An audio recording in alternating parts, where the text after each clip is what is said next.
नमस्कार. मी सायली आपणा सर्वांचं खूप खूप मनापासून स्वागत करते. कसे आहात आपण सगळे?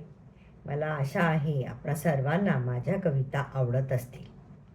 तर जर त्या आवडत असतील तर आपण नक्कीच त्या लाईक, सबस्क्राईब आणि शेअर कराव्या ही नम्र विनंती मी आपणा सर्वांना करते.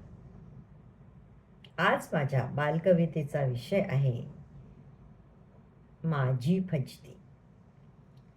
एक छोटासा मुलगा घरी एकटा असताना आणि घराचा दरवाजा उघडा असताना शेजारच्या काकूंच्या घरातली पाळलेली मनीमाऊ उघडा दरवाजा बघून त्याच्या घरात शिरते आणि अचानक त्या मनीमाऊला समोर पाहून त्याची काय फजिती होते ते मी सांगण्याचा प्रयत्न या कवितेत केलेला आहे. आपल्याला सर्वांनाच ही कविता नक्की आवडेल अशी मी आशा करते आणि लगेचच सुरुवात करते कवितेला. कवितेचं नाव आपल्या लक्षात आलंच असेल.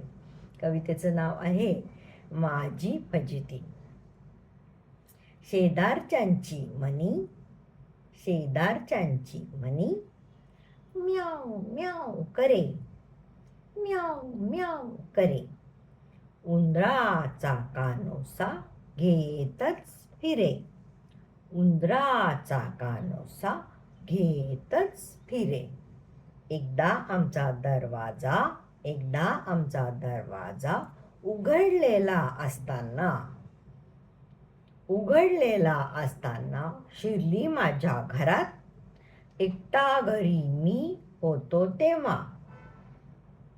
शिरली माझ्या घरात एकटा घरी मी होतो तेव्हा. झाली माझी फजिती आणि